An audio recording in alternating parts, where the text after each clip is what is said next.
Le philosophe Alain Badiou rentre dans le métro parisien. À un moment, il aperçoit une publicité pour Mythique, qui allait déclencher l'écriture de son prochain livre, Éloge de l'amour.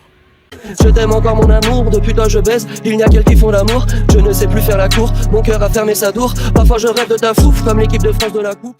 Le slogan de la publicité, « Vous pouvez parfaitement être amoureux sans souffrir », promet un amour sans souffrance. En clair, le concept des applications de rencontre est de vous promettre d'avoir la photo, les goûts, la date de naissance ou encore les hobbies d'un éventail de partenaires avant même de les rencontrer. Les hommes deviennent tellement aiguillés que Badiou est surpris de voir qu'on propose des coachings amoureux où un entraîneur préparerait à l'affrontement de l'épreuve. Cette simplification de la rencontre amoureuse rentre dans ce que Badiou appelle une chute, car l'on élabore un amour zéro risque. Il n'y aurait alors plus de vraies rencontres amoureuses, car l'on chercherait à tout prix à supprimer le hasard. Badiou compare cet état à la guerre zéro mort, dont parlaient les Américains lors de la guerre contre la Yougoslavie. Ainsi, cette conception sécuritaire de l'amour apparaît car la procédure amoureuse, n'étant pas toujours pacifique, crée une des expériences les plus douloureuses de la vie. Badiou dit même que l'amour n'est pas tellement plus pacifique qu'une politique révolutionnaire. Au final, l'homme, cherchant désormais à supprimer la douleur, tente aussi de supprimer la douleur amoureuse. Je l'ai touché dans le cœur.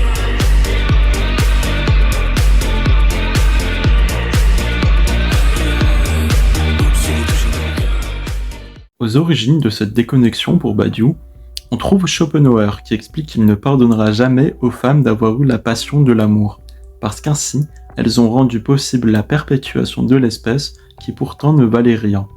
Kierkegaard ajoute une conception plus cynique à la conception mortifère de Schopenhauer. Il ajoute le stade esthétique où la séduction vaine serait l'expérience de l'amour et où les sujets seraient animés par une jouissance égoïste. Don Juan est l'archétype de cette vision cynique. Le problème de la conception cynique, c'est qu'il faut recommencer inlassablement. On le voit bien dans le film Confession d'un dragueur d'Alain Soral, où les personnages principaux sont quotidiennement dans leur activité de dragueur. La disqualification ultime de l'amour passe par l'idée que l'amour ne serait que l'habit du désir.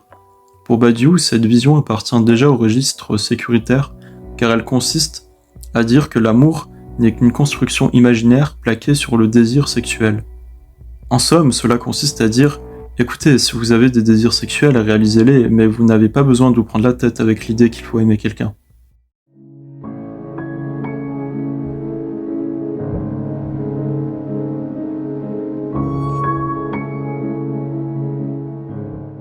Pour Badiou, l'amour est présent parce qu'il sait que l'être aimé voit le même monde. Pour lui, l'amour est dans l'instant. C'est cet instant qui fait que l'être aimé et le moi sont incorporés à un unique sujet qui est le sujet d'amour. L'enfant fait partie de l'espace de l'amour en ce qu'il est un point pour Badiou. Un point, c'est un moment particulier sur lequel un événement se resserre, où il doit être en quelque sorte rejoué, obligeant la redéclaration. Mais l'enfant n'est qu'une redéclaration parmi tant d'autres. Il n'est pas une finalité de l'amour, car ce serait dénier l'amour pour les couples stériles ou homosexuels. Enfin, pour Badiou, l'amour serait communiste, car le vrai sujet d'un amour est le devenir du couple, et non la satisfaction individuelle des individus qui le composent.